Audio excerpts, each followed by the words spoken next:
આગળ વધીશું, આગળ વાત કરીશું। ઇન્ડસ્ટ્રીમાં એક નવો સરસ મજાનો ઉકેલ શોધ્યો છે આના માટે। નવો ઉકેલ એટલે હું શું કહેવા માગું છું કે આ SO3H જ રહેવા દીધો હોત તો NaCl નાખ્યું જ નહીં, રિચાર્જ NaClથી નહીં કરવાનું। તમારા અણુની અંદર SO3H, જો આખી પદ્ધતિ સમજાવું, એ પદ્ધતિ આખી લઈશું ત્યારે જ ખબર પડશે।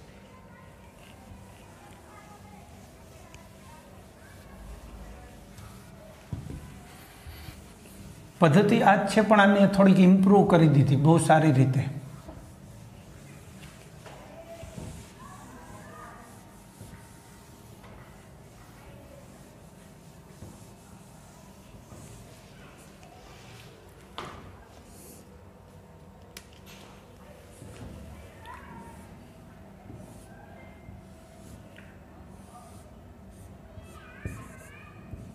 બરાબર, બાકીની વસ્તુ સમજી લેવાની।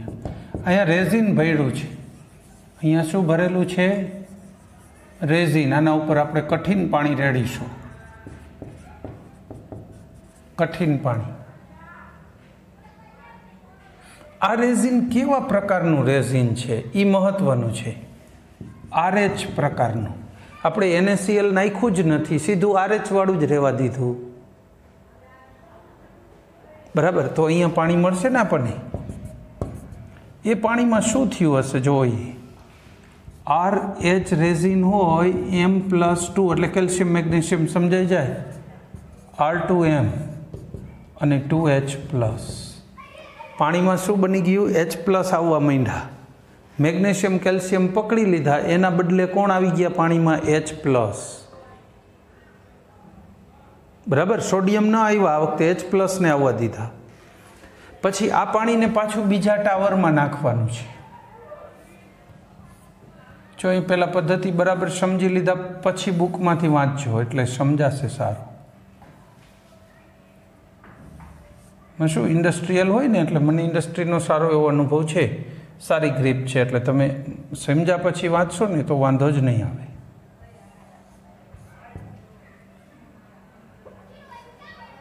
અહીંયા પણ ગ્લાસ ફૂલ મૂકી દેવાનો। અહીંયા પદાર્થ ભરી દીધો છે રેઝિન, બરાબર છે। અહીંયા પદાર્થ કયો ભરી દીધો છે? રેઝિન। આ રેઝિન છે ને એની અંદર આવું ગ્રુપ છે, એમાઇન ભર્યો છે, લો ને, RNH2 પ્રાથમિક એમાઇન કહેવાય આને સાદી ભાષા। પણ આ પદાર્થ ભરો એટલે આ જેવું પાણી ટચ થશે આને, ભેજવાળો થશે એટલે RNH3+ OH- આવું બની જશે। બરાબર છે, આવું બની જશે। આપણે આટલા આખાને R વડે દર્શાવી દેવાય અથવા આમ નામ દર્શાવી દે। ચલો હવે આ શું કરશે? RNH3OH પાણીની અંદર ક્લોરાઇડ કે સલ્ફેટ આવા કોઈ પણ આયનો હોય, કેવા આયનો કહું છું? ક્લોરાઇડ અથવા સલ્ફેટ, X- આયનો એક્સચેન્જ કરી લેશે, X ને પકડી લેશે ને OH ને જવા દેશે પાણીમાં, RNH3+ અને X-। બરાબર, અને OH ક્યાં ગયું? પાણીમાં। ટૂંકમાં આને ધન આયન વિનિમય રેઝિન કહેવાય, આને ઋણ આયન વિનિમય રેઝિન કહેવાય। ધન આયન વિનિમયે શું કરી દીધું? ધન આયન ખેંચી લીધા, એને બદલે H+ આવવા દીધું, પાણી એસિડિક બની ગયું હોય। આ એસિડિક પાણીને ઋણ આયન વિનિમયમાં ઉમેરશો તો એને ઋણ આયન X ને ખેંચી લીધા, Cl સલ્ફેટ જે પણ હોય, કાર્બોનેટ, બાયકાર્બોનેટ, સલ્ફેટ, ક્લોરાઇડ જે પણ હશે એને ખેંચી લેશે। બરાબર છે, તો શું થઈ જવાનું? એને ખેંચી લે એટલે પાણીમાં એના બદલે કોને આવવા દીધા? OH ને। H તો પહેલાં આવી ગયા હતા, હવે એના બદલે OH આવ્યા એની સાથે, એટલે H ને OH થઈને પાણી તો બની જવાનું ને।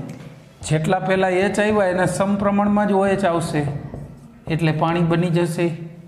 મતલબ આ પાણીની અંદર ન કોઈ ધન આયન છે ન કોઈ ઋણ આયન છે પાણી સિવાય। આને ડી આયોનાઇઝ્ડ વોટર અથવા ડી મિનરલ વોટર કહેવાય, વિખનિજિત પાણી। ડી મિનરલ, આની અંદર કોઈ મિનરલ નથી, sodium, potassium, sodium, calcium, magnesium કોઈ જ મિનરલ નથી। એટલે ડીમિનરલાઇઝ વોટર અથવા ડીઆયોનાઇઝ્ડ વોટર કહેવાય. ઘણી વખત આવું પાણીની જરૂર પડતી હોય, વિઆયનીકૃત પાણી અથવા ડીઆયોનાઇઝ્ડ વોટર. હવે આને રિચાર્જ કેમ કરવાના? જો જેમાં H+ની આપણે જરૂર છે ને, આમાં મંદ એસિડથી રિચાર્જ થઈ જાય. HCl ઉમેરો એટલે રિચાર્જ થાય, મંદ HClનું દ્રાવણ. અને આને રિચાર્જ કરવું હોય તો મંદ NaOH ચાલે, બેઝનું દ્રાવણ મંદ.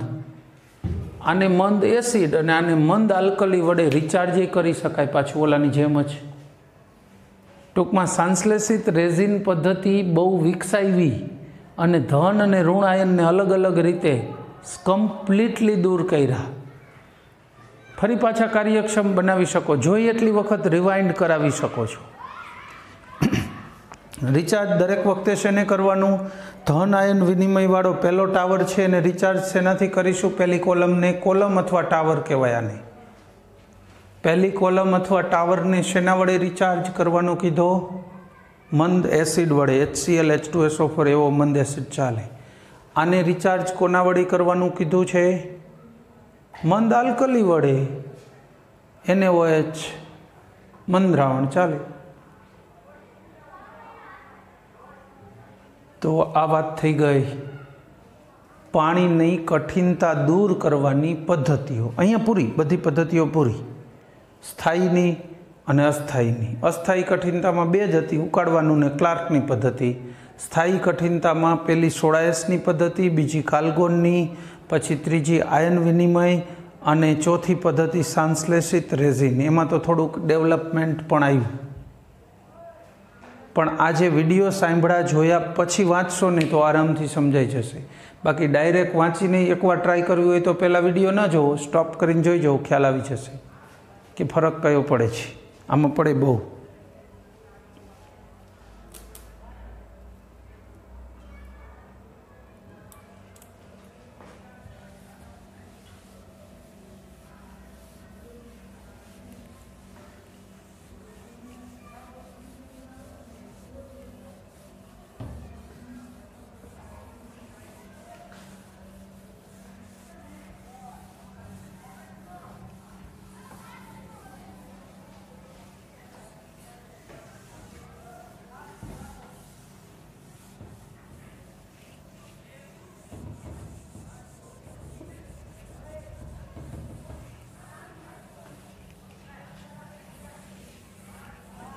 અહીંયા પાણીની બધી વાતો પૂરી લો.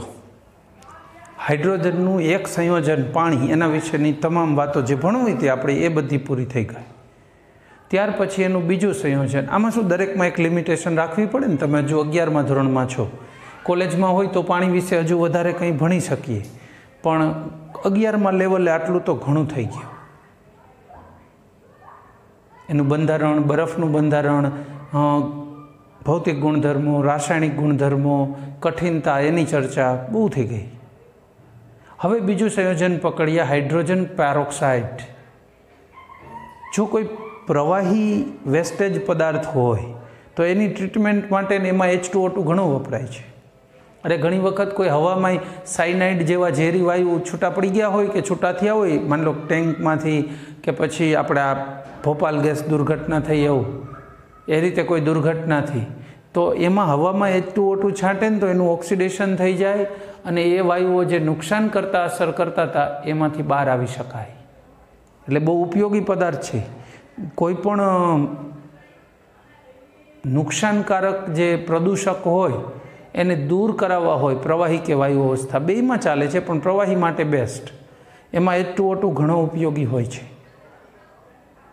ચલો, તો સૌથી પહેલી આવશે H2O2. આ તો રસાયણ છે, પાણીમાં બનાવટ ન આવે, પાણી બનાવવાની જરૂર નથી, કુદરતમાં જ એટલું બધું મળે છે. પણ H2O2 બનાવવાનું હોય તો બનાવવા માટેની પદ્ધતિ professor J.L. થિનાર્ડે, J.L. થિનાર્ડ,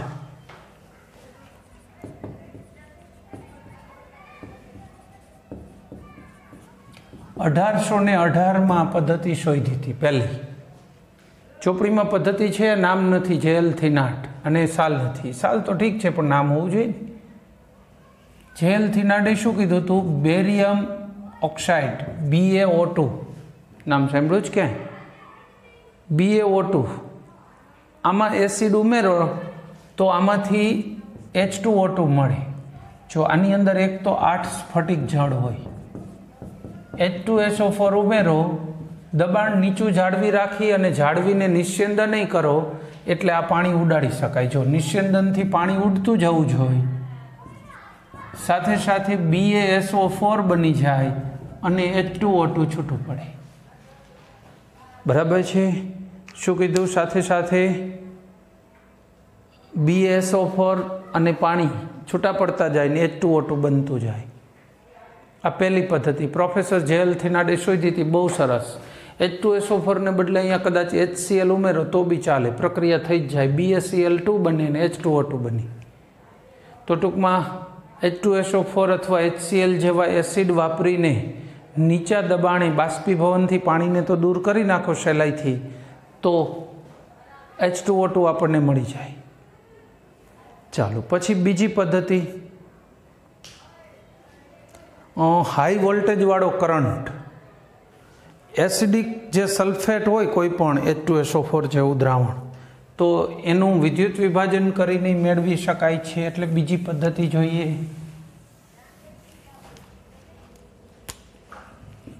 HSO4 minus. આનું શું કરવું છે? વિદ્યુત વિભાજન। આનું વિદ્યુત વિભાજન કરો એટલે HOSO2O, 4 4 O થઈ ગયા ને, જો HOSO2O, અથવા કદાચ તમને આ બાજુમાં લખવામાં પ્રોબ્લેમ લાગતો હોય તો બુક મુજબ આમ લખી દો, HO3SO, OSO3H થઈ ગયો। બેયના O સાથે O જોડાણા, મેઇન વસ્તુ આ છે, 2 ઇલેક્ટ્રોન। વીજભારે બેલેન્સ થવો જોઈએ ને, ચોપડીમાં કદાચ ઇલેક્ટ્રોન નથી લખ્યા, હું થોડી જાજી નજર ફેરવતો જઉં પણ કદાચ બહુ વધારે પડતું ભણાવું કે અહીંયા ધ્યાન રાખવું એના જેવું થાય, એટલે તમારે બેટર છે કે બુકની સાથે જરા કમ્પેરિઝન કરી લેવાની, બેલેન્સ તો થવું જોઈએ ને।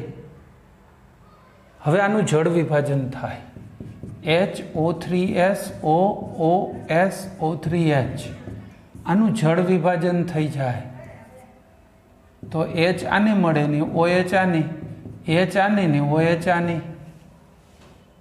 બરાબર? એટલું જ નહીં, આ H છે ને H પ્લસ રૂપે છૂટોય પડી જાય તો આમાંથી કેટલું બનશે? જો એક H2O2, પછી HSO4 માઇનસ 2 અણુ અને 2H પ્લસ, આમ બની જાય।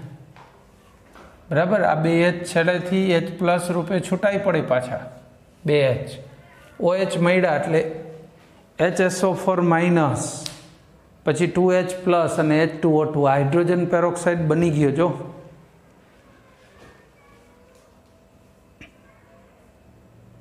હાઇડ્રોજન પેરોક્સાઇડ બનાવવાની આ બીજી પદ્ધતિ પ્રયોગશાળા માટે સારી પદ્ધતિ છે, ઇન્ડસ્ટ્રીયલી પણ ચાલે ખરી। આવી પદ્ધતિ D2O2 બનાવવા માટે વપરાય। આમાં શું, જેમ H2O2 છે એમ D2O2ના ઘણા પરમાણુ કાર્યક્રમોમાં ઉપયોગ થાય છે, એટલે એ બનાવવું પણ બહુ મુખ્ય બાબત હોય।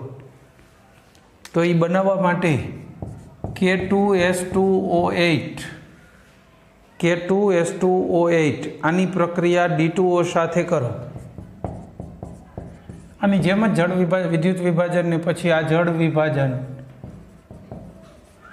થઈ જાય અને આમાંથી D2O2 બને। જો 2 અણુઓ ક્યાં બને? KDSO4 અને 1 D2O2। જો 2 પોટેશિયમ થઈ ગયા, D કેટલા છે? 4, 2 અહીંયા ને 2 ત્યાં, 4 ઓક્સિજન 8 ને 2 10, 4 દુ 8 અહીંયા ને 2 થઈ ગયું, બધું સલ્ફર તો થઈ જ ગયા।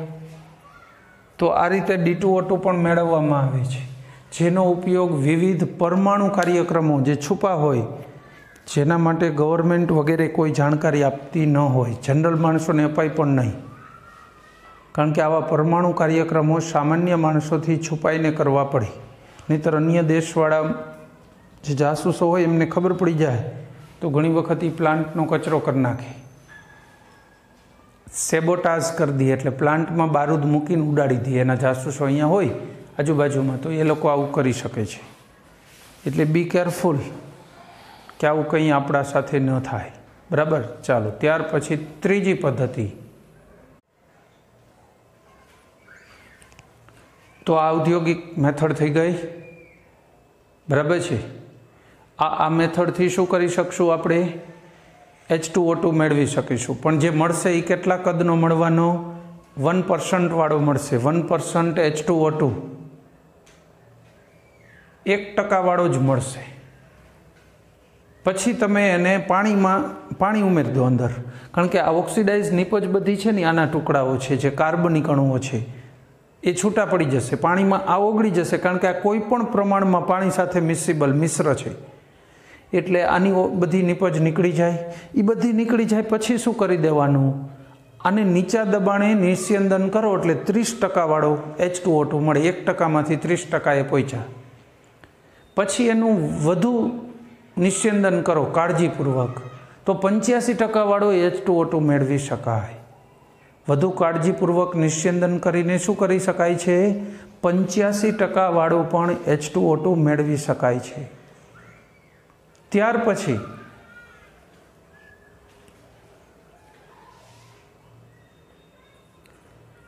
જો ફ્રીઝરમાં મૂકી દો તો પાણી ફ્રીઝ થઈ જાય, બરફ થઈ જાય, અને છૂટું પાડી લ્યો તો 85%થી નહીં વધુ H2O2 સાંદ્ર મેળવી શકાય.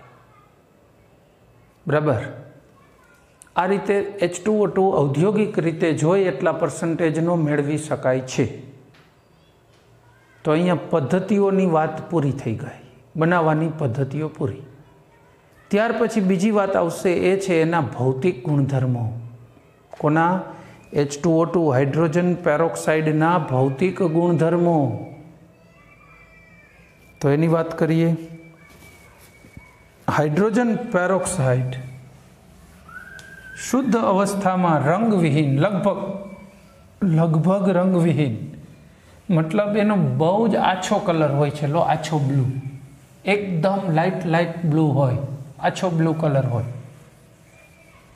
એટલે તમે એવું કહી શકો કે લગભગ રંગવિહીન પદાર્થ છે H2O2. બીજી વાતો કરીએ. એ કોઈ પણ પ્રમાણમાં પાણી સાથે મિસિબલ હોય, મિશ્ર થઈ જાય. H2O2 1:1 પાણી હારે જે મિશ્રણ બનાવે H2O2 H2O 221 જેટલું ગલનબિંદુ હોય. સામાન્ય રીતે 30% H2O2 એટલે 100 કદ H2O2 કહેવાય. 30%.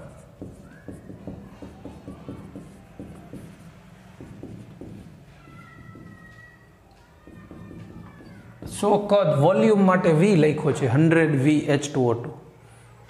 પણ બજારમાં મોટા ભાગે આ દાંતને એના માટે બધે વપરાય છે ને, જે દાંતમાં સડો થતો હોય, દુખતું હોય તો આના કોગળા કરી શકાય, પણ એના માટે બધે 3% વાળું મળે. 3% H2O2 એને 10 કદ કહેવાય. 10મો ભાગ, આનો 10મો દાનો 10મો જ હોય ને, 10 કદ H2O2 કહેવાય.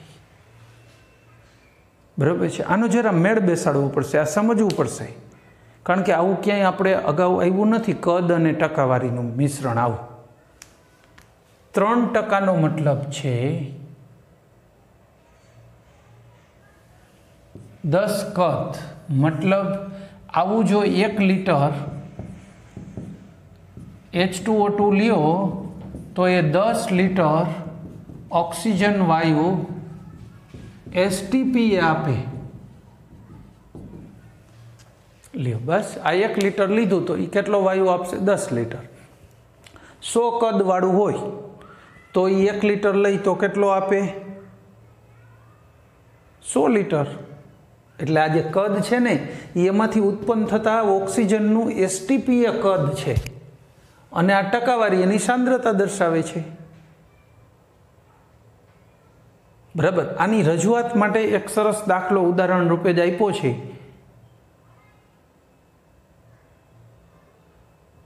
આપણે એ દાખલો ગણીએ. બરાબર. કોયડો સોલ્વ થઈ જાય અને સાથે સમજાવાય પણ જાય આ બાબત. એ જ દાખલો સોલ્વ કરીશું.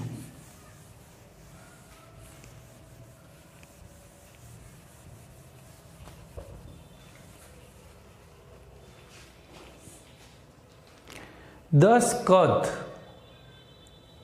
H2O2 વાળા હાઇડ્રોજન પેરોક્સાઇડના દ્રાવણની પ્રબળતા નક્કી કરો, મતલબ એની સાંદ્રતા શોધો. કેટલો કયા દ્રાવણની વાત છે? 10 કદ H2O2 ના દ્રાવણની પ્રબળતા અથવા સાંદ્રતા શોધો.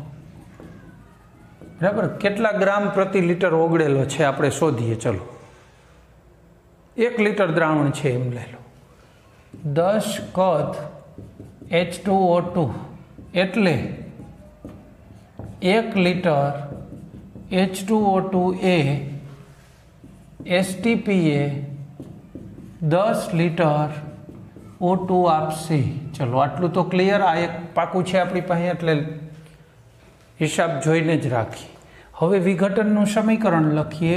H2O2 આનું વિઘટન થાય તો શું બને? પાણી અને ઓક્સિજન થઈ ગયું. આનું વિઘટન થાય તો પાણી ને ઓક્સિજન બને. આ 2 મોલ એટલે વજન કેટલું થાય? જો હાઇડ્રોજનનું 2 અને આનું 16 દૂન 32, 32 ને 2 34, એને ગુણ્યા 2, 68 ગ્રામ.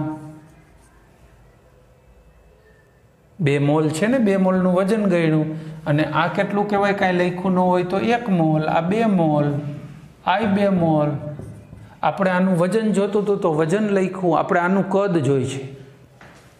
આ કદનો હિસાબ છે ને વજન ઉપરથી, એટલે તો 1 મોલ એટલે કેટલું કદ થશે?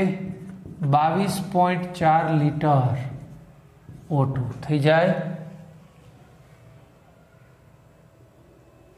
તો હવે 83 માંડી શકીએ. જો 22.4 લીટર O2 આપતું હોય તો તે દ્રાવણમાં 68 ગ્રામ H2O2 હોય. આપણને તો આટલા લીટર નથી મળતું. આપણને તો કેટલા લીટર મળે છે? 10 લીટર. આપણે 1 લીટર પર લીટરનો જ હિસાબ કરી છે. 10 લીટર O2 આપતું હોય તો દ્રાવણમાં કેટલો હોય H2O2? તો કે 10 ગુણ્યા 68 ભાગ્યા 22.4. બરાબર. કદાચ ચોપડીમાં હિસાબ હોય પણ આપણે ગણીને જોઈ લઈએ કે એમાં કાંઈ મિસ્ટેક જેવું નથી ને.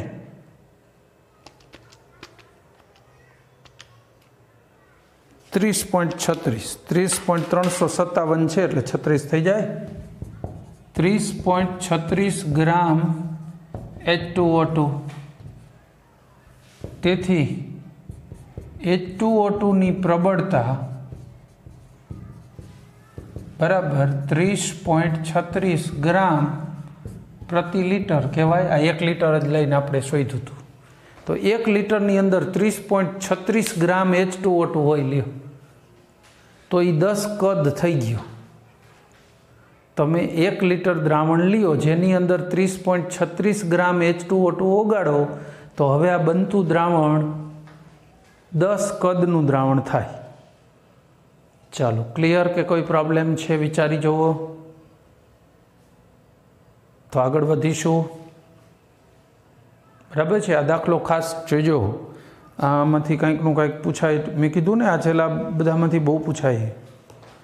પછી હાઇડ્રોજન પેરોક્સાઇડના ભૌતિક ગુણધર્મો માટેનું ટેબલ આપ્યું છે. જો આ ટેબલ તૈયાર કરવાની જરૂર નથી, જાણકારી માટે છે. આ જે પણ ટેબલ આપ્યું છે એ માત્ર શું છે? જાણકારી માટે.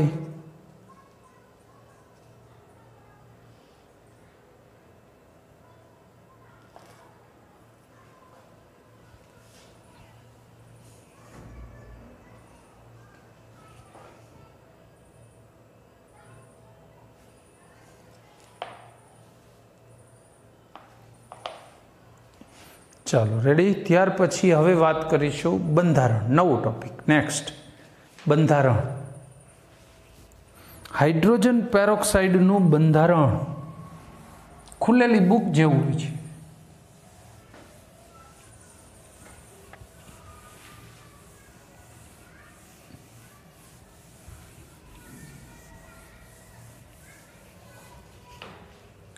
હાઇડ્રોજન પેરોક્સાઇડનું બંધારણ કેવું હોય છે?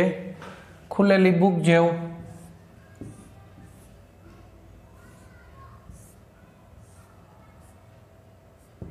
બરાબર.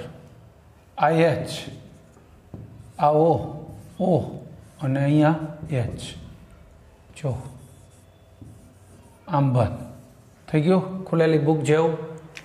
મતલબ હજી એમ ન ખબર પડે તો પ્રેક્ટિકલી જોઈ લો, આપણી કેમિસ્ટ્રી છે. IH, અહીંયા O, અહીંયા બીજો O અને અહીંયા H. હવે આ બુક ઓછી વધતી ખુલે. જો ઘન અવસ્થા હોય તો 90 જેટલો ખૂણો છે, 90.2 આપ્યો છે ને ખૂણો અહીંયા. ઘન અવસ્થામાં 90.2 આટલો હોય અને વાયુ અવસ્થા હોય તો આ બુક આમ વધુ ખુલે, 111નો ખૂણો થઈ જાય 111.5. તો ઘન અવસ્થામાં આમ બુક રહીએ ને વાયુ અવસ્થામાં આમ રહીએ, એટલે IH થી IHનું અંતર વાયુ અવસ્થામાં વધે, ખૂણો વધે ને એટલે બરાબર. બાકી બંધ ખૂણા અને બંધ લંબાઈ તો ત્યાં આપ્યા છે, પણ વાયુ અવસ્થા અને ઘન અવસ્થા આવું ખુલેલી ઓપન બુક સ્ટ્રક્ચર કહેવાય. અને ખુલેલી બુક જેવું સ્ટ્રક્ચર H, O ને H. બરાબર. બંધ ખૂણાની બંધ લંબાઈ ટેક્સ્ટ બુકમાં આપ્યા જોઈ લેજો. દ્વિતલ ખૂણો એટલે બે તલ જે સમતલ છે ને એના વચ્ચેનો ખૂણો. ઘન અવસ્થામાં 90.2 અને વાયુ અવસ્થા હોય તો આ ખૂણો વધુ થઈ જાય. તો આ વાત કોની થઈ? H2O2ના બંધારણની. બરાબર. વાયુ અવસ્થા અને ઘન અવસ્થા બંનેમાં. ત્યાર પછી વાત આવશે રાસાયણિક ગુણધર્મો. H2O2ના રાસાયણિક ગુણધર્મો. એક કામ કરો ને, એને પછી રાખીએ. રાસાયણિક ગુણધર્મો પછી રાખો, પહેલાં બાકીની વિગત લઈશું. સંગ્રહ. H2O2નો સંગ્રહ કઈ રીતે ક્યાં કરી શકાય એની ચર્ચા કરીશું. H2O2માં જરા પ્રોબ્લેમ છે, સંગ્રહી જ એનો મોટો પ્રોબ્લેમ છે. H2O2નો પ્રોબ્લેમ એ છે કે એ પડ્યું પણ H2O અને O2માં વિઘટન થયા રાખે. આ વિઘટન ચાલુ હોય કંઈક ના કંઈક કારણથી આપોઆપ. એમાંય કાચનું પાત્ર લ્યો ને તમે, કાચની બોટલમાં ભરો ને એટલે તો વિઘટન ઝડપી થાય. કારણ કે કાચ છે ને એ બને શેમાંથી? સોડા. આલ્કલી બેઝિક હોય ને પદાર્થ, સોડામાંથી બને. હવે સોડા એટલે સોડિયમનો ભાગ થયો, આલ્કલીયુક્ત. એટલે જેવું H2O2 એની અંદર ભર્યું તો આલ્કલી ઉદ્દીપકનું કામ કરે આ પ્રક્રિયામાં. એટલે કાચના બોટલમાં ભરવાથી વિઘટન ઝડપી બની જાય, એક આ પ્રોબ્લેમ છે. એટલે શું કરે? મીણને પીગાડી નાખે. મીણ હોય ને એને ગરમ કરે, લિક્વિડ બનાવી દે. પછી કાચની બોટલ હોય ને એમાં મીણ ભરી દે રેડે. બોટલને આમ હલાવી ફરતી બાજુ દિવાલે મીણ ચોપડે જાય, ઊંધું કરીને મીણ કાઢી નાખે. ગરમા ગરમ જ હોય, પણ જે દિવાલ છે ને એક સ્તર બની ગયું આખું મીણનું. જો હાથેથી ચોપડીને તો સ્તર ન બને, ઢાંકણું નાનું હોય મોટું, પણ આ રીતે પીગાડીને મીણ અંદર ભરીને એનું સ્તર બનાવી નાખે. હવે એની અંદર H2O2 ભર, કાચની બોટલ અંદર મીણનું સ્તર, એની અંદર H2O2, તો વાંધો ના આવે. બીજું એક, આને હંમેશા ડસ્ટથી દૂર રાખવાનું. ડસ્ટ ક્યાંયથી જો ડસ્ટ અંદર ગરી ગઈ, થોડી કંઈ ડસ્ટ લઈને અંદર પડી ગઈ કે પાડી દીધી, વિસ્ફોટય થવાના ચાન્સ છે. કારણ કે ડસ્ટ છે ને આ પ્રક્રિયા માટેનો ધ બેસ્ટ ઉદ્દીપક છે. બહુ જ ઝડપ આપી દે, વિસ્ફોટ થઈ જાય એવા ચાન્સ છે. એટલે ડસ્ટ તો ટચ ન થવી જોઈએ. બીજું, નવો જ રસ્તો, આની અંદર યુરિયા નાખ દો થોડુંક, વિઘટન અટકી જશે. યુરિયા છે ને આ પ્રક્રિયાનો વિષ છે. વિષ એટલે ઝેર, પ્રક્રિયાને અટકાવી દેશે. એટલે આ પ્રક્રિયાને અટકાવવા માટે એની અંદર તમે શું કરી શકો છો? યુરિયા ઉમેરી શકો છો, અથવા ફોસ્ફોરિક એસિડ H3PO4, અથવા શું ઉમેરવાનું કહું છું? Phosphoric acid. તો ફોસ્ફોરિક એસિડ અથવા યુરિયા ઉમેરી દો તો આ વિઘટનની પ્રક્રિયા શું થઈ જવાની? ઓટોમેટિક સ્ટોપ થઈ જશે. તો આ રીતે વિઘટન જે થતું હોય આનું, એને અટકાવી શકાય. રેડી? તો આ સાથે આપણો લેક્ચર પૂરો કરીશું. બાકી જે આનો રાસાયણિક ગુણધર્મો વગેરે છે તો એને પછી નેક્સ્ટ ટાઈમ હેન્ડલ કરી દઈશું. બધા જ 11મા વાળા બાળકો માટે ખાસ બાબત છે કે શોર્ટ ટાઈમમાં સ્કૂલ ચાલુ થઈ રહી છે. ડોન્ટ વરી, તમને જે કાંઈ ભણવાનો લાભ પ્રોપર નથી મળ્યો એ હવે આપી દઈશું, બરાબર છે. અને બીજું, જ્યાં સુધી સિલેબસનો આ તે સવાલ છે તો એ પણ સમયસર થઈ જશે. એના માટે સરકાર અત્યારે પ્રોવિઝન ઘડી જ રહી છે, બરાબર. એટલે ડોન્ટ વરી કે તમારું કંઈ છૂટી જશે, નહીં થાય. એ GNETમાં નડશે. GNETમાં આવતી કોઈ પણ બાબત હશે, કદાચ 11માના સિલેબસમાંથી હટાવી દીધી હોય તો પણ આપણે કમ્પ્લીટ કરાવીશું. કારણ કે આપણો ટાર્ગેટ તમારા GNETમાં બોર્ડમાં વધુ સારું સ્કોરિંગ કરો એ જ હોય, બરાબર. એટલે એના માટે ડોન્ટ વરી કે તમારું કંઈ પણ પહેલાંમાં રહી જશે, નહીં થાય, સારું નહીં થાય. પણ તમે સાથે સાથે ચેપ્ટરને તૈયાર કરતા રહ્યો. કારણ કે મારા લેક્ચરોમાં હવે આ આવતો લેક્ચર લઈશ એટલે આ ચેપ્ટર એ પતી જવાનું. હજુ તો 15 તારીખ પછી ચાલુ થવાની છે સ્કૂલ, તો ત્યાં સુધીમાં કદાચ નેક્સ્ટ એ ચેપ્ટર એ આવી જાય ઝપટમાં. કેટલું આવી જાય જોઈ, પણ એવું છે. એટલે તમે શક્ય એટલું સાથે ને સાથે દોડવાનું ફૂલ ફ્લેજ રાખો. ચલો, થેન્ક યુ. જય હિન્દ.